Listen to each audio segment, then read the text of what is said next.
सुनो द्रौपदी शस्त्र उठा लो, अब गोविंद ना आएंगे। या तो हैंग करो और या तो फिर देश की बेटियों के हवाले कर दो।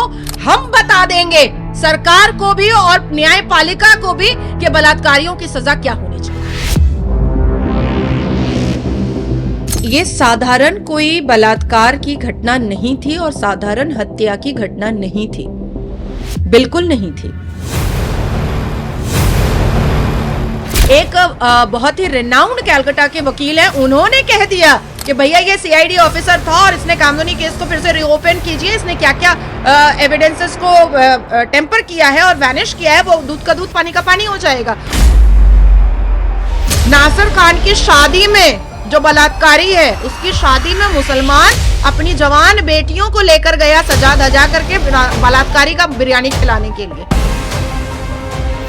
वहां पर एक शब्द और जोड़ा गया कि बलात्कार जिहाद भी एक चीज होती है। अभी तो 1 महीने पहले एक इस्लामिक स्कॉलर ने इस बात को खुद ही अग्री किया है, सारे आर्टिकल्स आए थे कि rape is a part of जिहाद। एक मैरिज रजिस्ट्रेशन है जिसमें मेरा एक हिंदू हस्बैंड है, मुझे बीसीसीआई को डिफेमेशन नोटिस भेजना पड़ा है केयर ऑफ शिवम दुबे, उसके बाद केयर ऑफ अंजुम खान का मुझे करना पड़ा है। रोहित जी डिस्ट्रैक्ट मत कीजिए, डिस्ट्रैक्ट मत कीजिए। योगी आदित्यनाथ अगले प्रधानमंत्री हैं? एकदम हर हाल में इंशाअल्लाह वल रहमान, आमीन सुम्मा आमीन। इस देश के लिए मुसलमान खतरा है। This is the exact word, this is the appropriate word.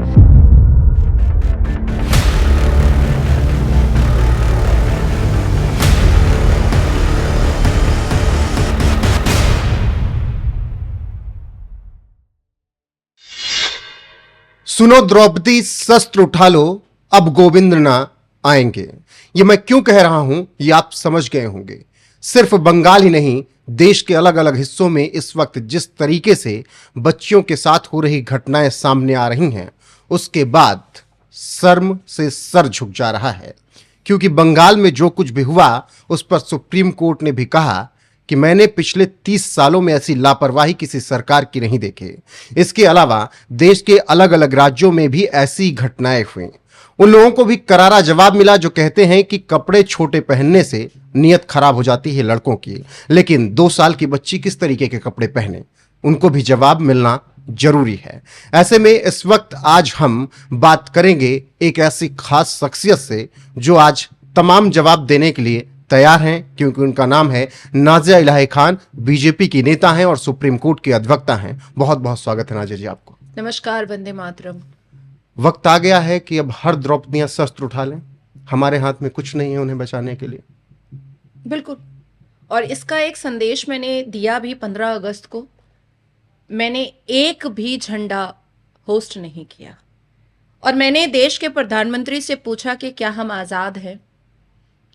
कभी हमें पहनने के लिए आजादी नहीं दी गई, कभी बोलने के लिए आजादी नहीं दी गई, कभी पढ़ने के लिए आजादी नहीं दी गई, कभी हमारे लिपस्टिक के रंग से हमारे कैरेक्टर का सर्टिफिकेट दिया गया, कभी हमारे कपड़ों से हमारे कैरेक्टर को एसेसिनेट किया गया, और कभी हमारी जात को हमारे शिक्षा और डिग्री से भी हमारे चरित्र को उछाला गया।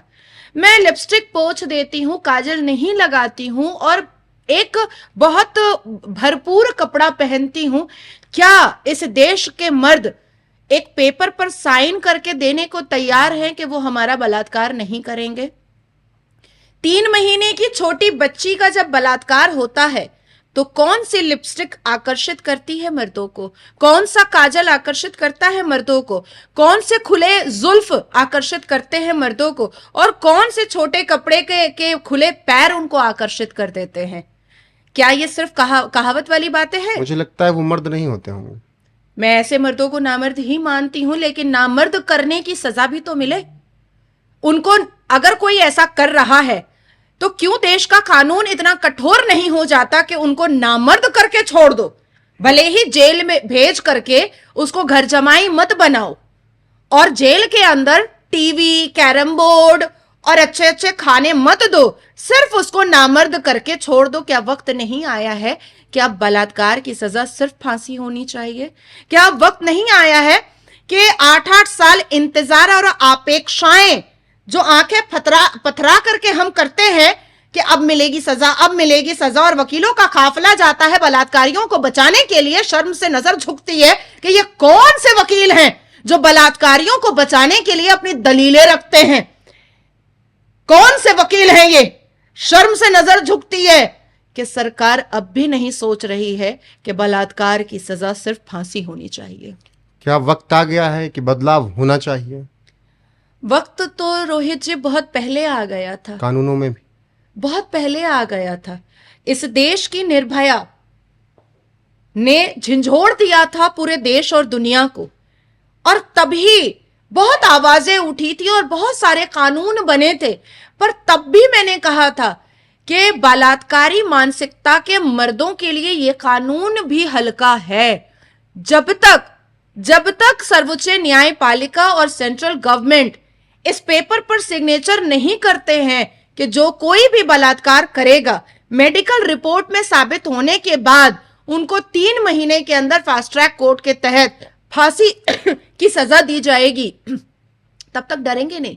आज आप सिर्फ 5 बलात्कारियों को फांसी दे दीजिए, देखिए उसके बाद कि ये बलात्कार का जो चरित्र है बलात्कारियों का वो कम होता है कि नहीं होता है। फांसी दे दीजिए, ये बात तो जायज है, लेकिन जब सबूत ही नहीं मिलेंगे, जो बंगाल में हुआ विभत्सता, वो ऐसे में कैसे संभव हो पाएगा? देखिए, बंगाल में सबूत टेम्पर नहीं किया गया था, बंगाल में सबूत वैनिश किया गया था। बंगाल में सबूत के साथ छेड़छाड़ नहीं की गई थी, बंगाल में सबूत को इरेज कर दिया गया था। लेकिन क्या ममता बनर्जी साहिबा, उनके पुलिस और उनके डॉक्टर्स क्या उस बॉडी के अंदर से 150 मिलीग्राम सेमेन को भी वैनिश कर पाए?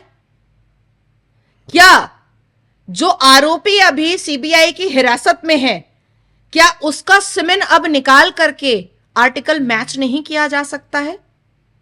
किया जा सकता है। आप सबूतों को बारीकी से आप वैनिश तो कर दी दीदी, आपने छेड़छाड़ तो बॉडी से भी करवा दिया, आपने तो अतड़ी और गुर्दे को भी चेंज करवाने की कोशिश करवा डाली, लेकिन आर्टिकल तो मिल गया, सीमेन तो मिल गया। मुझे लगता है कि ये सीमेन और आर्टिकल मैच करना ही महत्वपूर्ण और सबसे इंपॉर्टेंट जो एविडेंस होता है, और उसके बाद फांसी की सजा इमीडिएट सुना देनी चाहिए। और अभी जो प्रोटेस्ट में एक नारा लगा है कि या तो हैंग करो या हैंड ओवर करो, मैं भी यही कहती हूं कि या तो हैंग करो और या तो फिर देश की बेटियों के हवाले कर दो। हम बता देंगे सरकार को भी और न्यायपालिका को भी कि बलात्कारियों की सजा क्या होनी चाहिए। बिल्कुल, वक्त जिस तरीके से आ गया है, हैंग या हैंड ओवर पर बातें पहुंच रही हैं नाज़िया जी, लेकिन सरकार का जो रवैया है, मैंने कई लोगों से बात की, बंगाल पर लगातार डिबेट भी हुई, और जिन हिस्सों में देश के अलग अलग हिस्सों में ऐसे केसेस आए वहां पर भी बात हुई। तानाशाही कहा जा रहा है कि बंगाल में तो तानाशाही है। ये पहली बार है जब ममता डरी हुई है, बहुत डरी हुई है। ममता बनर्जी साहिबा ने तो ममता बनर्जी साहिबा के खिलाफ मिছিল निकाल दिया, रैली निकाल दिया। ममता बनर्जी साहिबा ने ममता बनर्जी साहिबा से पूछ लिया कि तुम मुख्यमंत्री भी अच्छी नहीं हो और तुम पुलिस मंत्री भी अच्छी नहीं हो, स्वास्थ्य मंत्री भी अच्छी नहीं हो। ममता बनर्जी ने ममता बनर्जी साहिबा से पूछ लिया कि आखिर तुम्हारे राज में बेटियां सुरक्षित क्यों नहीं है। ममता बनर्जी ने ममता बनर्जी साहिबा से पूछ लिया खड़ा करके कि आखिर तुम महिला हो, महिलाओं के लिए तुम्हारी ममता कहां खत्म हो चुकी है। बहुत बौखलाई हुई हैं, बहुत परेशान है। एक शब्दावली का उन्होंने इस्तेमाल किया था जो काफी लोगों ने नोटिस नहीं किया। उन्होंने मिचल के बाद एक शब्दावली कही कि देखिए इसको कॉम्युनल मत कीजिएगा। क्या मतलब था इसका?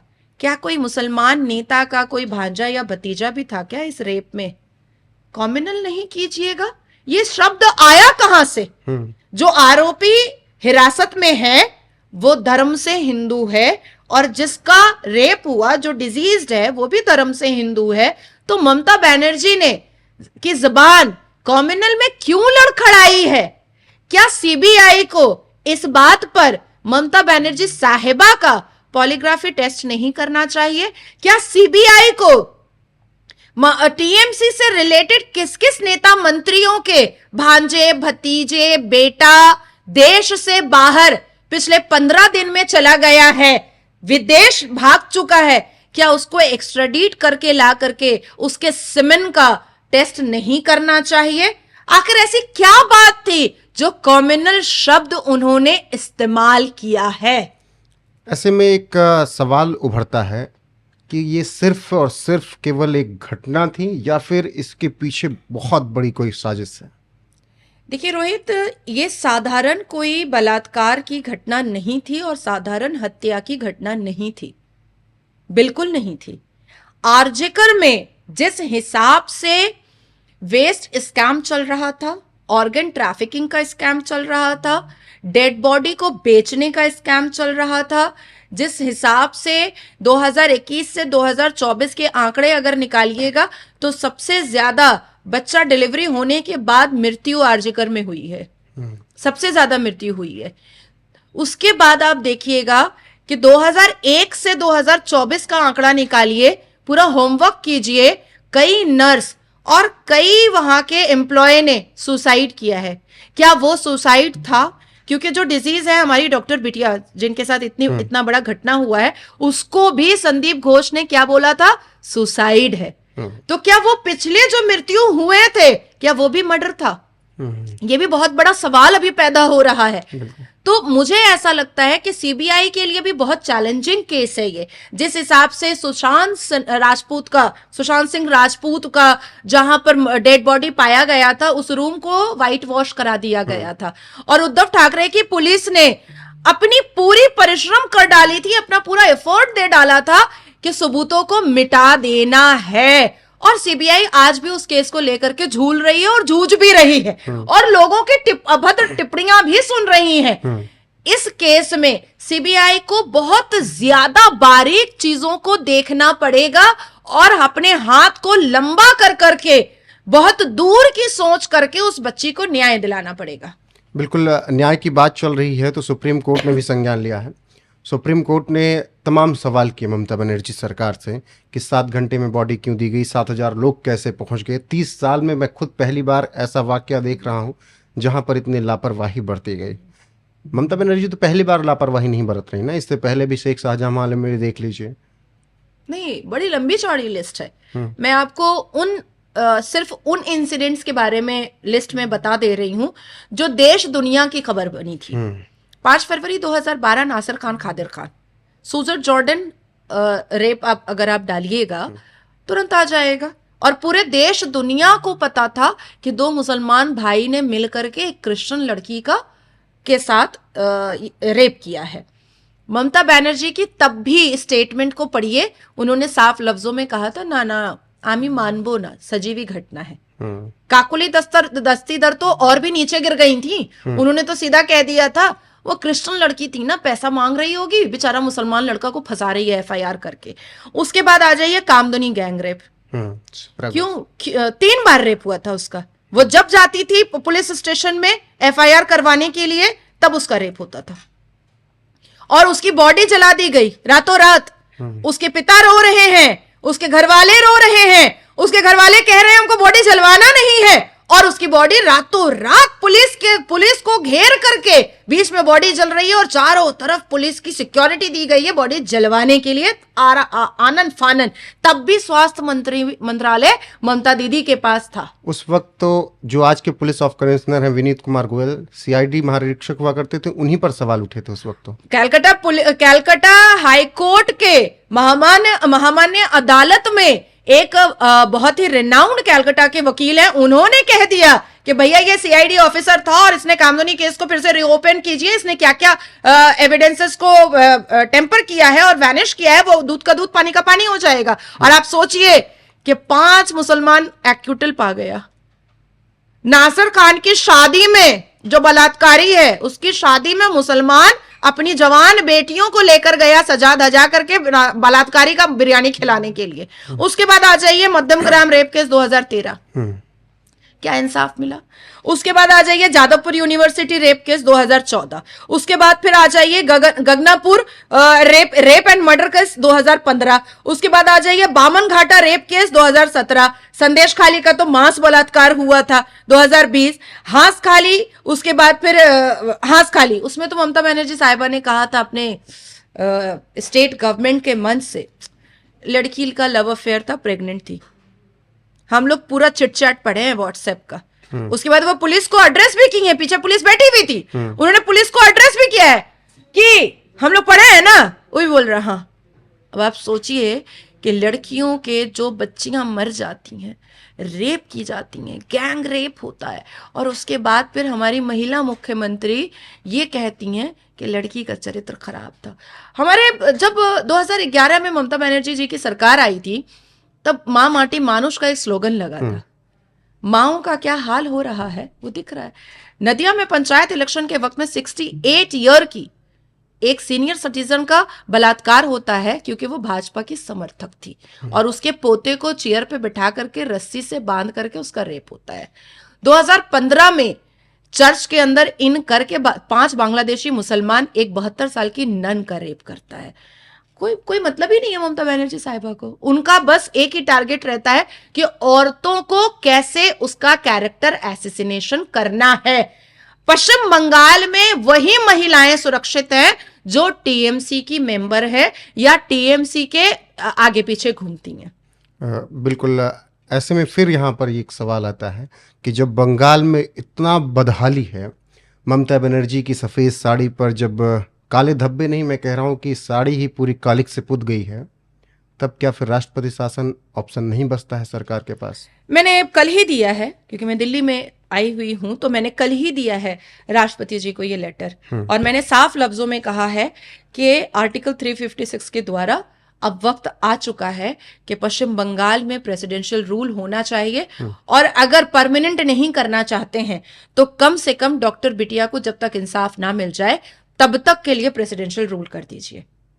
बांग्लादेशी घुसपैठिए बड़ी चिंता है बांग्लादेश के लिए, इस वजह से हालत और खराब है वहां। नहीं, बांग्लादेशी जिहादियों को तो दीदी दावत दे करके बुला रही थी। वही स्टूडेंट जिहादी छात्र जो अपनी पूर्व प्रधानमंत्री का इनर गारमेंट हवा में उड़ा रहे थे, ब्रा हाथ में लेकर के हवा में उड़ा रहे थे, उनको वो दावत दे रही थी। बांग्लादेशी घुसपैठियों से और मुस्लिम अपीजमेंट तुष्टिकरण की राजनीति करते करते और अपना पॉकेट वोट को बढ़ाते बढ़ाते वो ऐसी उलझ चुकी हैं हमारी प्रिय मुख्यमंत्री, जो बेटियों की सुरक्षा के लिए अब उनका दिमाग ही नहीं चलता है। आज बेटियां अगर रात में कहीं से गुजर रही होती हैं और सामने पुलिस दिख जाता है तो वो सोचती हैं कि वो सिक्योर हो गई हैं, लेकिन पश्चिम बंगाल में पुलिस ही रेप करता है। सिविक पुलिस ने रेप किया ना पश्चिम बंगाल में, इतना ब्रूटल रेप करने वाला कौन है? पुलिस है। आज बातों को और इस सब्जेक्ट को मोल्ड करने के लिए पूरी चेष्टा चली कि ये जो सिविक पुलिस है ये चरित्रहीन है, इसने 4 शादियां की हैं, पॉर्न देखता है, गंजेड़ी है, चरसी है, दारूखोर है। तो भैया आप कैसी महिला पुलिस मंत्री हैं? आपने पहले क्यों नहीं इंक्वायरी किया कि आप कैसे कैसे लोगों को अपने पुलिस में ले रही हैं?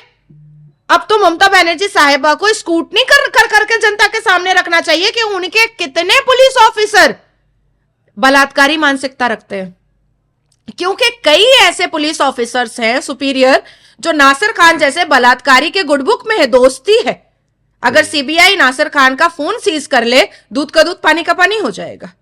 बिल्कुल, लेकिन इतना बड़ा कांड हो जाता है। हालांकि मणिपुर जब हुआ तब भी खूब बवाल हुआ, हाथरस जब हुआ तब भी खूब बवाल हुआ, लेकिन वहाँ की सरकारें संवेदनशील थी, उन्होंने उस पर बयान भी जारी किए, कार्रवाई भी हुई।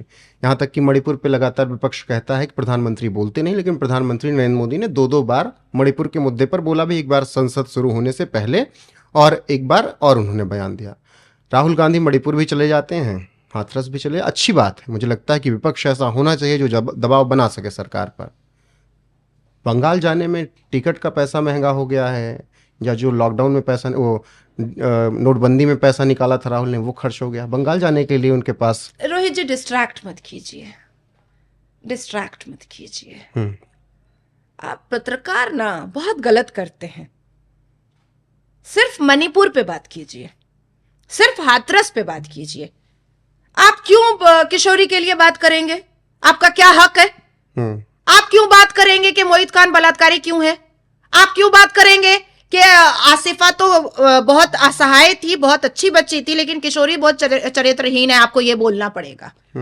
मणिपुर में न्यूड परेड होगा, यही आपको बोलना पड़ेगा। लेकिन पश्चिम बंगाल में चोपड़ा में एक मुसलमान लड़की का न्यूड परेड हुआ और उसका गैंगरेप हुआ, उसकी न्यूड बॉडी को, न्यूड डेड बॉडी का वीडियो वायरल करवाया।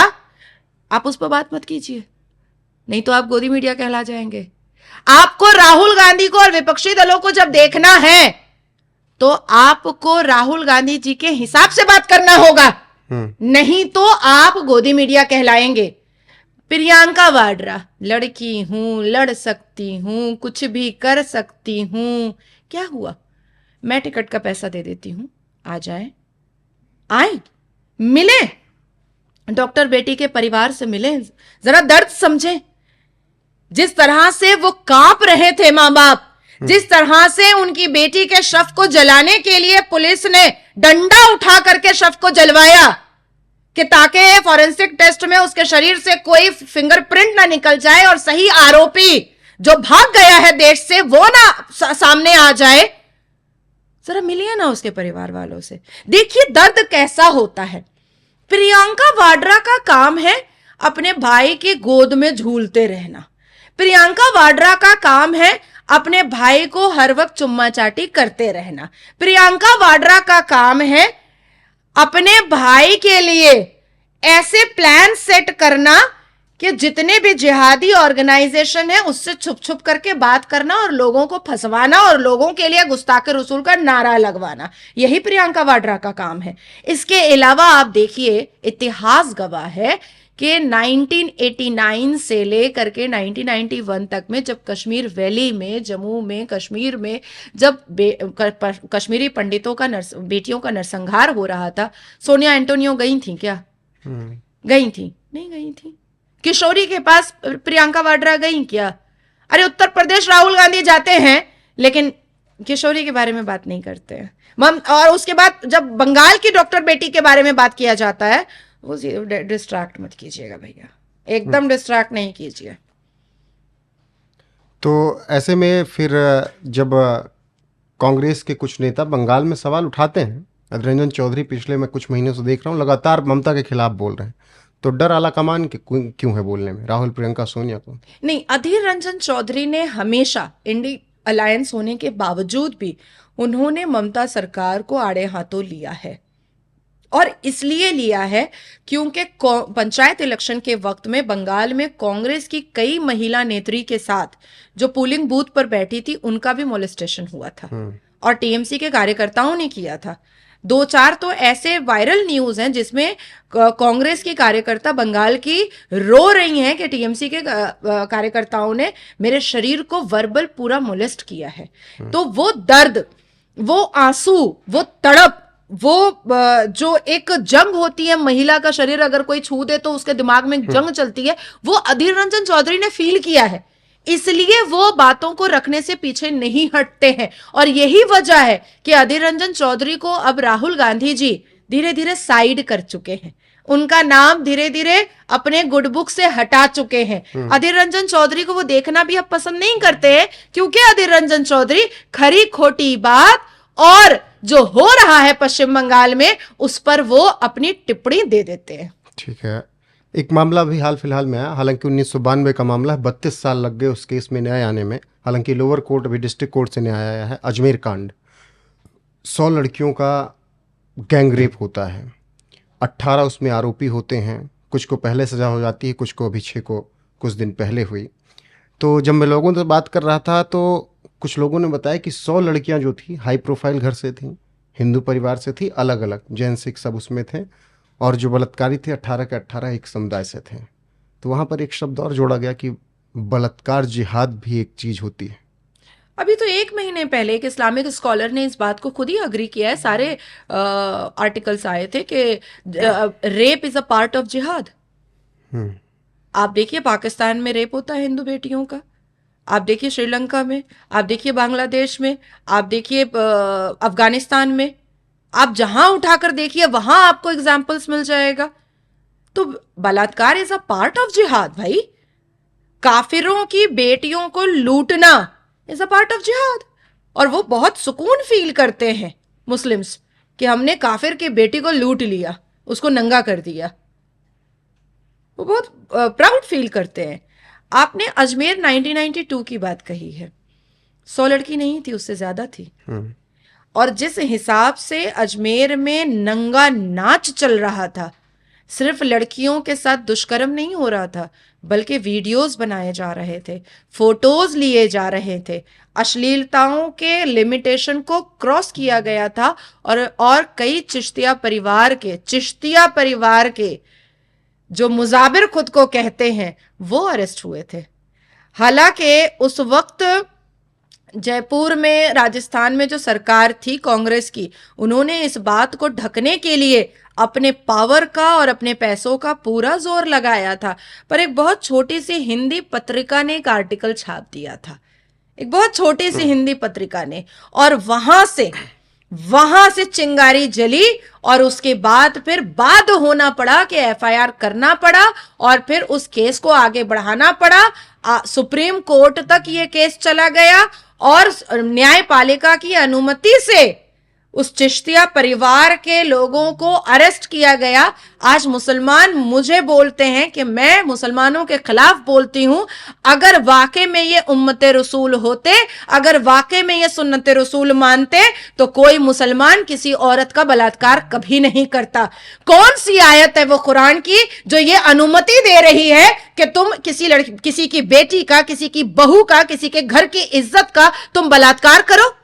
ये इस्लाम के नाम पर और इस्लाम के जस्टिफिकेशन पर सिर्फ अश्लीलता का नंगा नाच हो रहा है, इसके अलावा कुछ भी नहीं हो रहा है। ऐसा ही कुछ बांग्लादेश में हो रहा है, जहां पर पहले बहन बेटियों को लूटा गया, मंदिर तोड़ी गई, घर तोड़े गए, प्राइवेट जॉब से भगाया गया, और अब जो आखिरी चारा है, जो सरकारी नौकरी में है, उनसे इस्तीफा लिया जा रहा है। कुछ ऐसे प्रोफेसर हैं जिन्होंने अपने बच्चों को पढ़ाया है, वो खुद उनसे ज़बरदस्ती इस्तीफा ले रहे हैं, फिर मार रहे हैं। तो मतलब पहले अफगानिस्तान से भागे, कश्मीर से भागे, पाकिस्तान से भागे, अब बांग्लादेश से भी भागने की बारी है। हाँ, देखिए, लड़ाई कुछ भी हो, किसी भी मुस्लिम कंट्री को उठा करके देखिए, उनकी लड़ाई कुछ भी रहेगी, लेकिन गला कटेगा हिंदुओं का और निर्वस्त्र होंगी हिंदू लड़की, बलात्कार की जाएंगी हिंदू लड़की। 3 फुटिया 4 फुटिया मौलाना जो 72 वर्जिन हूर के लिए हेट्रेट इस्लामिक तबलीग कर रहे हैं, वहां पर जमाते इस्लामी है, हिफाजतुल इस्लाम एक टेरर ऑर्गेनाइजेशन है, और भी कई ऐसे टेरर ऑर्गेनाइजेशन है जिसके 2 फुट 4 फुट के मौलाना साफ लफ्जों में कह रहे हैं कि डीएसपी वो बनेगा जो अल्हम्दुलिल्लाह रब्बिल आलमीन पढ़ना जानता होगा, आईपीएस के चेयर पर वो बैठेगा जो ला इलाहा पढ़ना जानता होगा। मतलब आईपीएस पढ़ाई करके अगर आएगा, उसको आईपीएस के चेयर पर बैठने की अनुमति नहीं होगी। जो डीएसपी के एग्जाम को क्रैक करके आएगा, वो डीएसपी नहीं बन सकता है। अलहम्दो शरीफ पढ़ने वाला डीएसपी बनेगा और ला इलाहा पढ़ने वाला ही आईपीएस के चेयर पर बैठेगा। और आप ये रोहित जी क्यों भूल जा रहे हैं कि सिर्फ इस्लामिक देशों में क्या हिंदू टारगेट हुए हैं? हमारे भारत में नहीं हो रहे हैं क्या? हमारे भारत में देवबंद जमात से गजवा हिंद का नारा नहीं लगा था क्या? बिल्कुल लगा। यही पश्चिम बंगाल का ताहा सिद्दीकी क्या ऐलान नहीं किया था 1 महीने 8 दिन पहले अपने मन से कि मुसलमानों अपने अपने बेटों को तैयार करो, हिंदू से लड़ना है? बोला तो था। क्या इस भारत में जिन्ना के कोक का मुस्लिम लीग नहीं चल रहा है? क्या इस भारत में रजाकार की फौज काम नहीं कर रही है? क्या इस भारत में 15 मिनट पुलिस को हटा करके हिंदुओं को काटने का कार्रवाई नहीं चल रहा है? बोला तो जा रहा है, रोज बोला जा रहा है। इस भारत में अवेसी के मन से पाकिस्तान जिंदाबाद के नारे नहीं लगते हैं। अरे अवेसी तो वो है जो लोकतंत्र के मंदिर में अपने शपथ समारोह में वो फलस्तीन का जय जयकार करता है, और लेकिन बांग्लादेश के हिंदुओं के लिए एक छोटा सा ट्वीट भी नहीं करता है। लेकिन फिर क्यों कहा जाता है मजहब नहीं सिखाता आपस में बैर करना? देखिए, ये जो गंगा जमनी तहजीब, भाईचारा, हम देश संविधान से चलेगा, ये लॉलीपॉप बहुत पुराना है। और अगर आप सनातनी लोग नहीं समझ पा रहे हैं तो भाई ये आप लोगों की मजबूरी है, ये अब आप लोगों की मजबूरी है।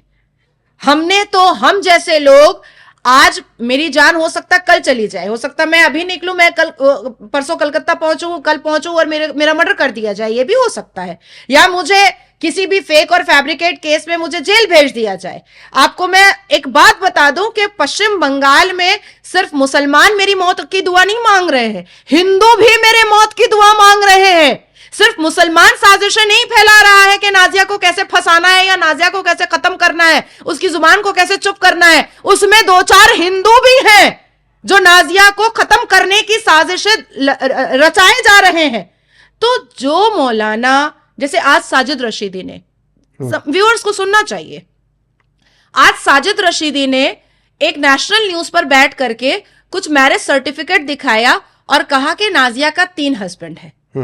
तो क्या नाजिया क्योंकि संवैधानिक मुसलमान है, क्योंकि नाजिया सच को सच और झूठ को झूठ बोल देती है, तो वो साजिद रशीदी मौलाना इस मुसलमान हमकलमा लड़की को भी कैरेक्टर का मतलब एकदम एसेसिनेशन करने में पीछे हटा क्या? वो नहीं हटा। तो जब वो मुझे नहीं छोड़ सकता है, क्योंकि मैंने संवैधानिक बात हमेशा करती हूं मैं, तो वो आपकी बहू बेटियों को क्यों छोड़ेगा?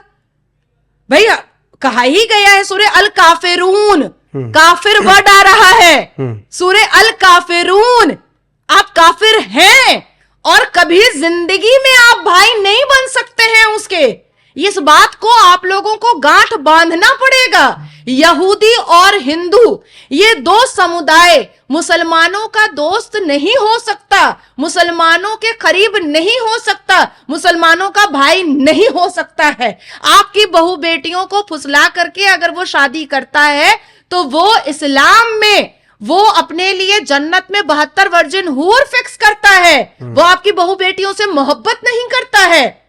जिस तरह से पाकिस्तान कभी भारत से मोहब्बत नहीं कर सकता है, और जब तक पाकिस्तान है मैप पर तब तक पाकिस्तान भारत का बुरा सोचता रहेगा। उसी तरीके से इस भारत के जो मुसलमान हैं और खास करके इस्लामिक जो प्रीचर और जो स्पीकर हैं, वो ये अग्नि जलाते रहेंगे, फातिहा पढ़ते रहेंगे, दरूद पढ़ते रहेंगे और आपके मौत का और आपको खत्म करने की साजिशें खेलते रहेंगे। इस वक्त बांग्लादेश में 17 करोड़ की आबादी आसपास, जी जी, जिसमें से 1 करोड़ 30 लाख के आसपास हिंदू हैं। हाँ हाँ।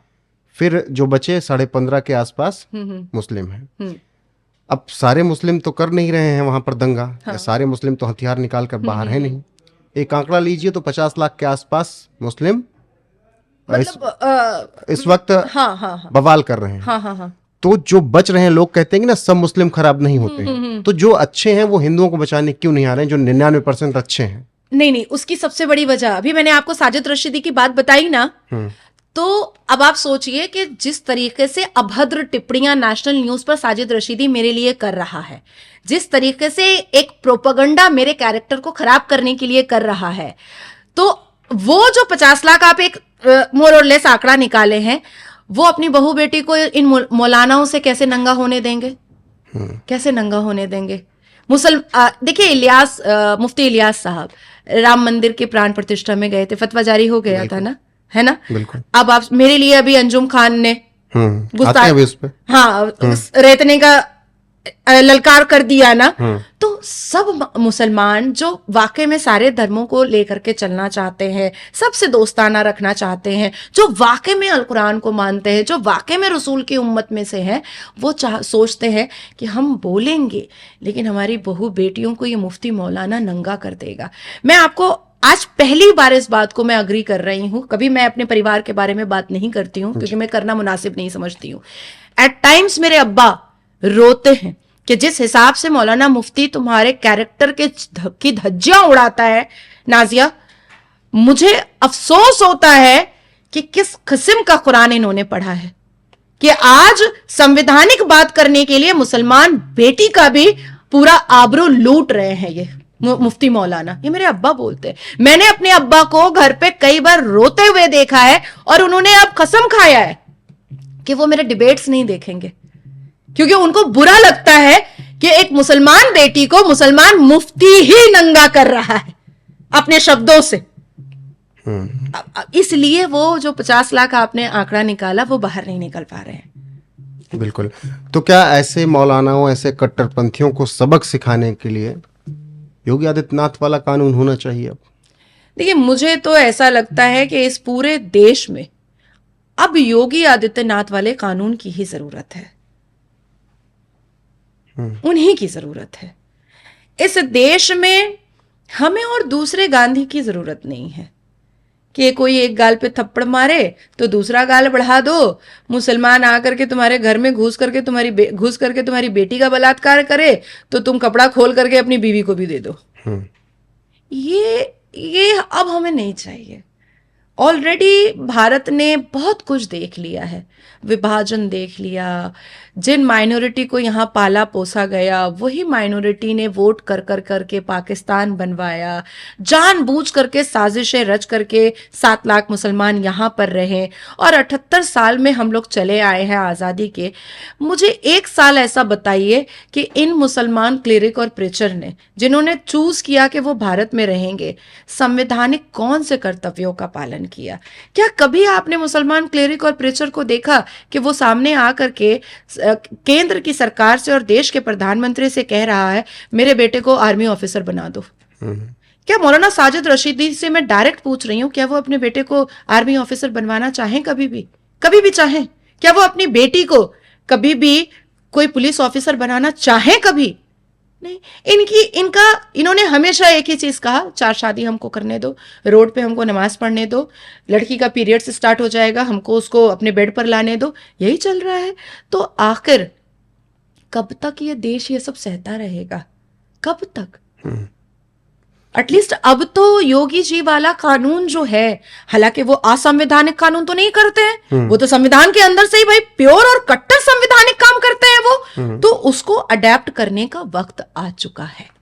तो ऐसे लोग इंतजार में भी हैं और कहते भी हैं, खुलेआम कहते हैं कि हमेशा योगी आदित्यनाथ या मोदी थोड़ी रहेंगे, वक्त आएगा फिर बताएंगे। हाँ, साफ लफ्जों में कहते हैं। और अभी तो बांग्लादेश को के घटना को लेकर के बहुत ही बड़े वकील है सलमान खुर्शीद साहब, उन्होंने भी कह दिया कि भाई भारत के भी प्रधानमंत्री के साथ ऐसा हो सकता है, जिनकी भतीजी ड्यूरिंग लोकसभा इलेक्शन वोट जिहाद और क्या क्या जिहाद कर रही थी। तो अब आप सोचिए कि ये मुसलमान भारत के वफादार हैं कि नहीं है। केवल सलमान खुर्शीद ही नहीं, और कई लोग हैं, राकेश टिकैत जैसे भी लोग हैं कि मोदी को निपटाने के लिए हमारी तैयारी पूरी है। हाँ, बिल्कुल। आपको क्या लग रहा है कि ये कोई नया नवेला, क्या भारत को भी इस्लामिक देश बनाने की साजिश चल रही है क्या? नहीं, मुसलमानों ने ये बात, आप कहीं भी चले जाइए, किसी भी देश में चले जाइए, जो टुकड़े टुकड़े गैंग हर जगह क्यों एंटर करता है? मुझे सपोज कीजिए रोहित जी कि मुझे पब क्लब पसंद नहीं है, मैं नहीं जाऊंगी। मैं बंदूक लेकर के पब में घुस करके सबको गोली तो नहीं मार दूंगी कि मुझे नहीं पसंद है तो तुम भी मत आओ, बिल्कुल, तुम्हें भी नहीं जाना पड़ेगा। ये जानबूझ करके हर देश में टुकड़े टुकड़े गैंग बन करके रहते हैं, क्योंकि ये मजहबी किताब के हिसाब से इस पूरी दुनिया को इस्लामिक बनाने का साजिश रचे हुए हैं। हालांकि इनको पता है कि इस्लामिक देश जो है वो ऑलरेडी पाकिस्तान को देखिए भिकारिस्तान बना हुआ है, और कब कब्रिस्तान बन जाएगा और मैप से हट जाएगा, दुनिया के मैप से, उसका भी अंदेशा समझ में आ रहा है। भले बर्बाद हो जाए देश, लेकिन इनको इस्लामिक देश बनाना है, क्योंकि ये मजहबी किताब है। बिल्कुल, ये तो पाकिस्तान की बात हो गई, लेकिन जैसे आपने जिक्र किया कि आप भी इस देश में सुरक्षित नहीं हैं, भले ही आप मुस्लिम हैं संवैधानिक रूप से, बाकी मौलानाओं की नजर में तो नहीं होंगी, मौलवियों की नजर में आप मुस्लिम। हाँ, आज नई बात साजिद रशीदी ने बोली है कि एक मैरिज रजिस्ट्रेशन है जिसमें मेरा एक हिंदू हस्बैंड है, तो मैंने उनको रिप्लाई दिया है कि जरा उसका एड्रेस और पता दीजिए।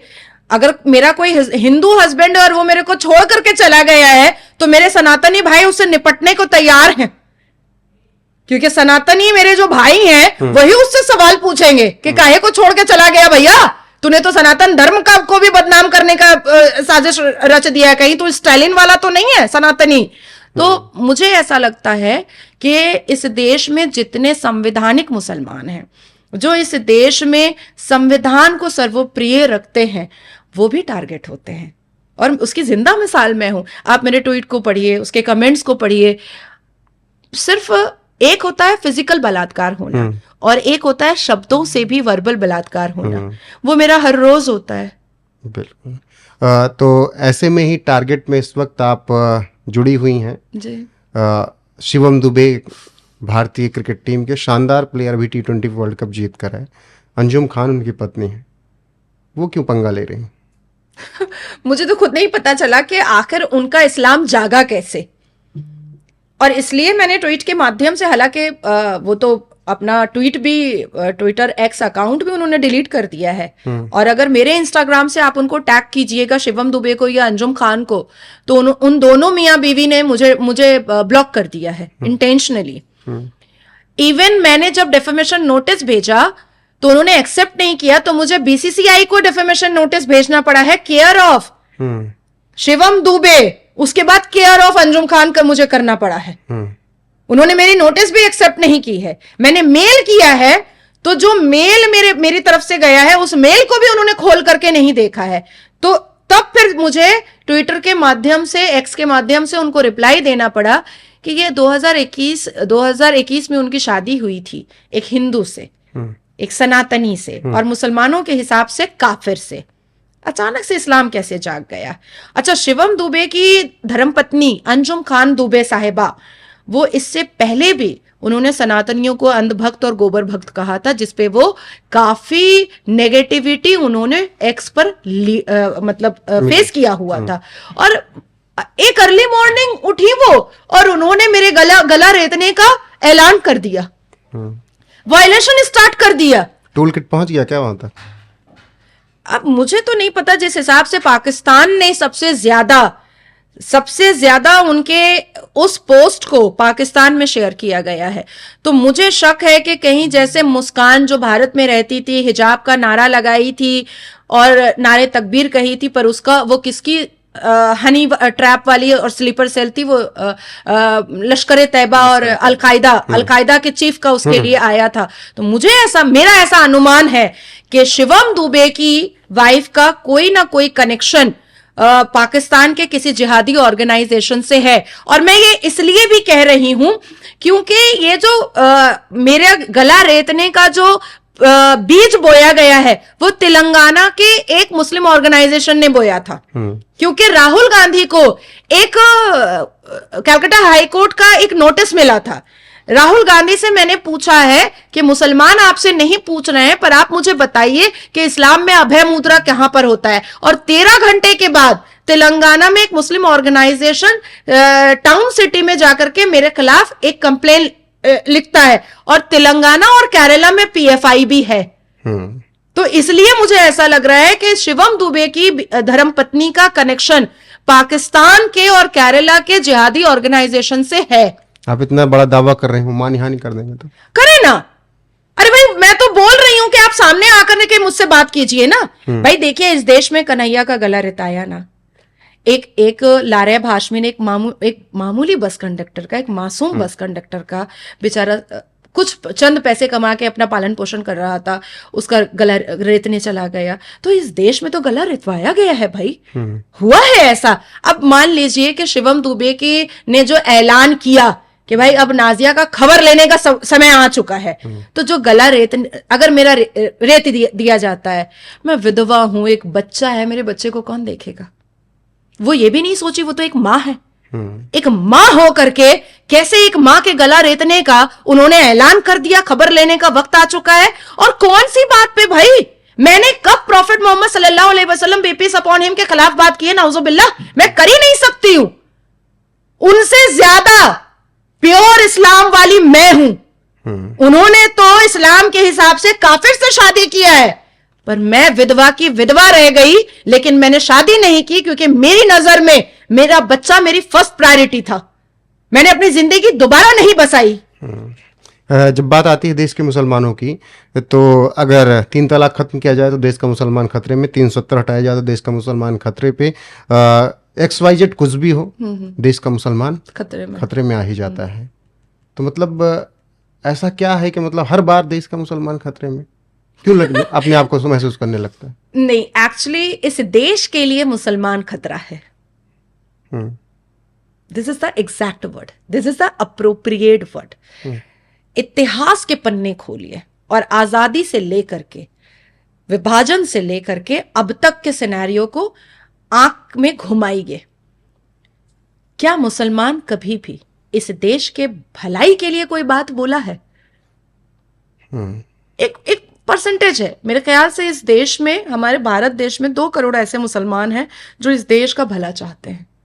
बाकी मोर देन 18 करोड़ जो मुसलमान हैं वो ये डर दिखाते हैं, हमारे इस्लाम के बारे में बात नहीं करना, गुस्ताखे रसूल कर देंगे, हमारे मजहब के बारे में बात नहीं करना, गुस्ताखे रसूल कर देंगे, पर आपके धर्म को रोजाना अंधभक्त और गोबर भक्त बोलते हैं, पर आप नारा नहीं देते हैं। मुझे ऐसा लगता है कि देश के मुसलमान खतरे में नहीं है। ये जितने मौलवी मुल्ला और ये जितने दाढ़ी टोपी वाले और ये जितना बेटे का पैजामा और अब्बा का कुर्ता पहनने वाले हैं, ये इस देश के लिए खतरा है। तो इसी वजह से वक्फ बोर्ड संशोधन बिल जेपीसी को भेजना पड़ गया। देखिए, वक्फ बोर्ड में जो घपला है वो तो सबके सामने आ चुका है और जेपीसी को भेजा गया है आज नहीं कल।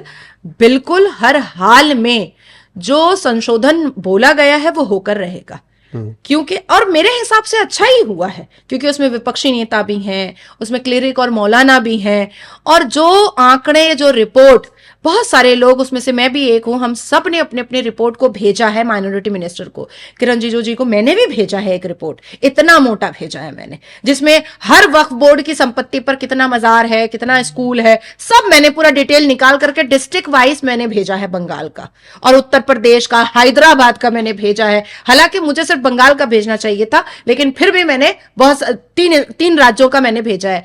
उसको इनकार नहीं कर पाएगा मुसलमान क्लेरिक और प्रीचर। लेकिन वक्फ बोर्ड संशोधन बिल के चक्कर में सबसे ज्यादा अगर कोई फंसा है तो उद्धव ठाकरे फंसे।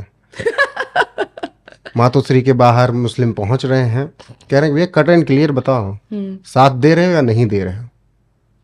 एक मीटिंग में मारपीट तक नौबत आ गई थी और लोगों ने, मुस्लिम संगठनों ने पूछ लिया आप सदन में थे क्यों नहीं जब बिल पेश हो रहा था, तब कहाँ थे संजय राउत। देखिए, जिस हिसाब से मुसलमानों को क्या वोट लेने के लिए ये लोग टोपी पहन लेते हैं, तो मुसलमानों को भी एहसास होना चाहिए कि ये नेता हैं, ये टोपी पहना भी सकते हैं। और राहुल गांधी के छत्र छाया में जो जाएगा वो सबसे वो नेता भी झुट्टा लुच्चा होना ही होना है, हर हाल में होना है, जो भी राहुल गांधी के छत्र छाया में जाएगा। देखिए, मुझे ऐसा लगता है कि उद्धव ठाकरे को देख करके,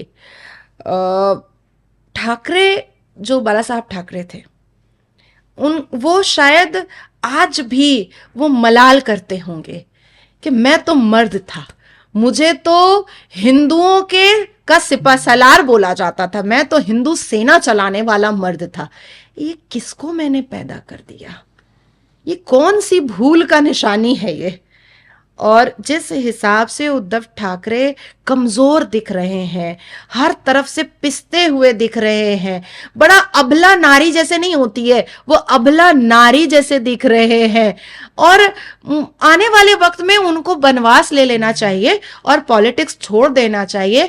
पॉलिटिक्स उनके बस की अब बात नहीं रही है, क्योंकि शेर के पेट से एक चूहा पैदा हो गया है। तो ठाकरे ने अपनी सबसे बड़ी गलती कर दी, रास्ते अलग करके कांग्रेस के साथ जाकर। बहुत बड़ी गलती, बहुत बड़ी गलती। एकनाथ शिंदे जी, जिन्होंने उनकी जान बचाई कई बार, जिन्होंने उनको कई बार समझाया, जिन्होंने उनको कई बार अपने देश के प्रति ईमानदार होने के लिए उनको सलाह दिया, अपने धर्म के प्रति ईमानदार होने के लिए सलाह दिया, वो नहीं माने। मुझे ये 11वां साल है जो भाजपा की सरकार इस देश में चल रही है। मुझे एक बात बताएं कि कौन सा ऐसा काम हिंदुओं के मुसलमानों के विरोध में मोदी जी ने कर दिया भैया? कौन सा ऐसा काम? 3 तलाक, 370। तो मुसलमान नहीं, मुसलमान बेटियों का भला हुआ इसमें। वक्फ बोर्ड संशोधन 370। वक्फ बोर्ड ने क्या सिर्फ हिंदुओं की संपत्ति हड़प की है? कई बार मैंने लाखों ऐसे केसेस के उदाहरण दिए हैं जो मुसलमानों की भी संपत्ति हड़प की। मैं कल ही देख रही थी, एक महिला जो है वो बोल रही थी आग लग जाए वक्फ बोर्ड में, मिट जाए वक्फ बोर्ड, खबर में चला जाए वक्फ बोर्ड, मेरा बच्चा, हम लोग सब रोड पे आ गए हैं, मेरी संपत्ति ले लिया, हम लोग क्या करेंगे? मुसलमान बोल रही थी महिला, कोस रही थी वक्फ बोर्ड को। तो ये तो मुसलमानों की भी जमीन लूटा हुआ है। अभी आपने जिक्र किया कि 11 साल हो गए मोदी सरकार को, मेरा सवाल है 15 साल पूरे हो पाएंगे? देखिए, मुझे ऐसा लगता है कि 30 साल भी पूरा हो जाएगा।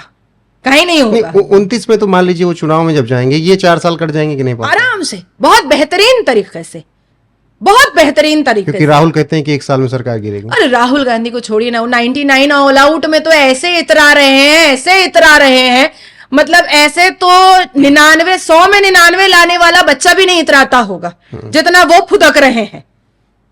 नहीं, केवल एक राहुल गांधी ने, एक नाम और, चंद्रशेखर नए नए सांसद बने हैं।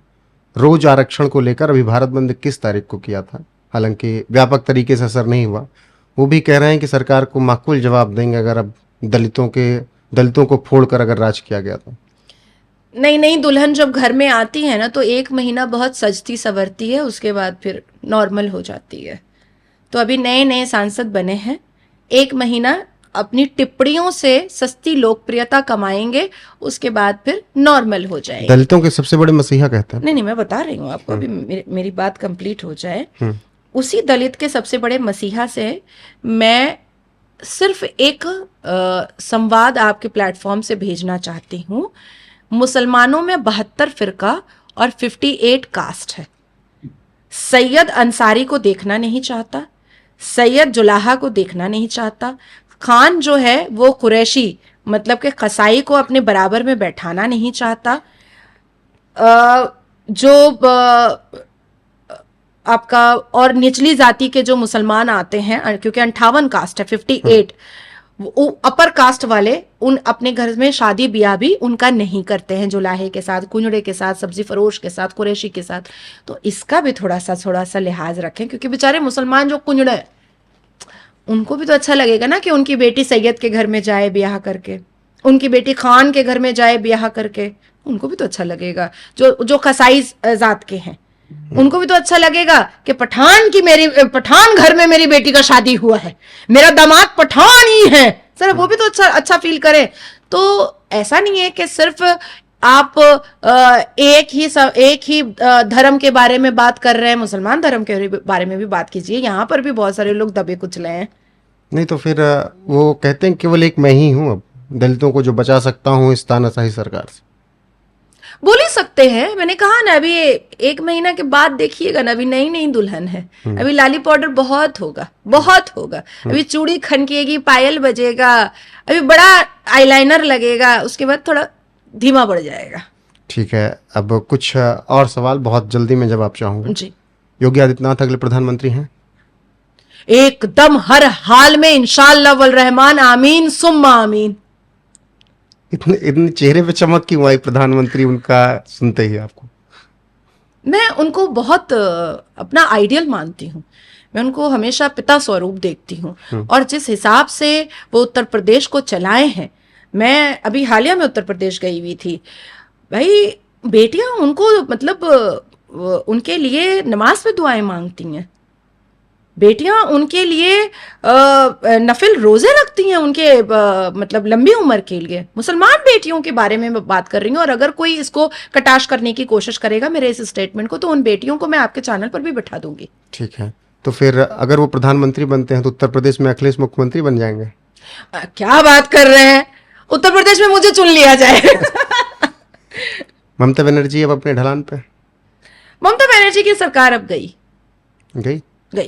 गई। राहुल गांधी सबसे बड़ी पोस्ट पर पहुंच चुके हैं कि आगे भी पहुंचेंगे?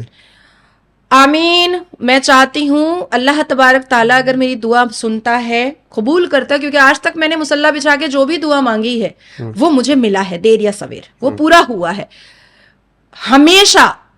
हमेशा राहुल गांधी जी नेता प्रतिपक्ष के पटल पर बैठे और हमेशा इस्लाम में अभय मुद्रा ढूंढते रहें, मैं वही चाहती हूँ उनको देखना। केजरीवाल की राहत कब कम करेंगे आप लोग बीजेपी वाले? नहीं, हमने क्या किया भाई, शराब घोटाला उन्होंने किया है, सारा दूध का दूध पानी का पानी है। देखिए संविधान बहुत स्ट्रांग है, आप जनता को लूटिएगा आपको जेल जाना ही पड़ेगा। असदुद्दीन ओवैसी का सपना पूरा होगा, 15 मिनट के लिए पुलिस हटेगी, मोदी योगी हटेंगे? मुझे नहीं, मोदी और योगी तो कहीं नहीं जा रहे हैं भाई, मेरी भी उम्र लग जाए उन दोनों को, आमीन। लेकिन 15 मिनट के लिए पुलिस हटा के देखें क्या होता है। 82.7 भारी पड़ता है कि 14% भारी पड़ता है? नवनीत राणा तो बोली थी 15 मिनट बहुत ज्यादा है, 5 मिनट बहुत। नहीं, सामने वाला 15 मिनट बोला है तो हम 15 मिनट पूरा लेंगे, काहे के लिए छोड़ेंगे? नवनीत राणा बोली 10 मिनट वापस कर देंगे, 5 मिनट में ही काम था। नहीं, मैं तो कह रही हूं कि हम 15 मिनट पूरा लेंगे, 15 मिनट हम पूरा लेंगे। 15 मिनट वो बोला है तो उसमें कम काहे को करना। बिल्कुल। अब असदुद्दीन ओवैसी जिस तरीके की राजनीति कर रहे हैं, हाल फिलहाल में वो कई ऐसी मीटिंग्स कर रहे हैं, वो बोर्ड के विरोध में जो लोग हैं उसके खिलाफ, सरकार के खिलाफ माहौल बनाने की कोशिश में लगे हैं। ये कोई नया थोड़ी है, वो रजाकार था, रजाकार है, रजाकार रहेगा। वो फिर हैदराबाद हर बार से आंखों पर क्यों बिठाता है? अरे भाई, अगर पूरे मुसलमान का नेता असदुद्दीन अवैसी है तो मजलिसे इत्तेहादुल मुस्लिमीन में एक ही मेंबर ऑफ पार्लियामेंट क्यों है? कम से कम 20 होना चाहिए, कम से कम 28। हमारे देश में 28 राज है, कम से कम 28 मेंबर ऑफ पार्लियामेंट होना चाहिए। वो मुसलमान मुसलमान करके वो सिर्फ आप लोगों का टीआरपी बटोरता है और कुछ नहीं करता है, और कुछ नहीं करता है। अभी तो उसकी हालत खराब होगी, उसने जितनी वक्फ बोर्ड की प्रॉपर्टी को हड़प किया है वो पूरा काला चिट्ठा खुलेगा उसका। आखिरी सवाल, बोलते हुए डर नहीं लगता आपको? नहीं, बिल्कुल नहीं। अल्लाह मेरे साथ है। मैंने हमेशा अपने रसूल की बहुत इज्जत की है, अल्लाह तबारक ताला की इज्जत की है। 5 वक्त नमाज पढ़ती हूँ मैं, मेरी माँ की दुआ मेरे साथ है, और मुझे पता है कि जब तक मेरी माँ मेरे पास है, उसकी दुआएं मतलब मेरा कोई बाल भी बाका नहीं कर सकता है। तो ये थे हमारे साथ बीजेपी की लीडर और सुप्रीम कोर्ट की अधिवक्ता नाज़िया इलाही खान, जिन्होंने हर एक मुद्दे पर बात की, और उन्होंने बंगाल से लेकर अजमेर, उत्तर प्रदेश और तमाम जो ज्वलंत मुद्दे इस वक्त देश में चल रहे हैं, हर एक मुद्दे पर बेबाकी से अपनी राय रखी और तमाम लोगों की पोल भी खेली है। तो नाज़िया जी, जुड़ने के लिए बहुत बहुत आपका शुक्रिया। नमस्कार, जय जगन्नाथ, भारत माता की जय, जय हिंद। तो अब आप दर्शकों का काम है कि वीडियो को शेयर करना है, इंटरव्यू पे अपनी राय देनी है, और लगातार हमारे साथ बने रहना, क्योंकि तमाम शख्सियत यहाँ पर आपको मिलती रहेंगी, उनसे बातचीत होती रहेगी। नमस्कार।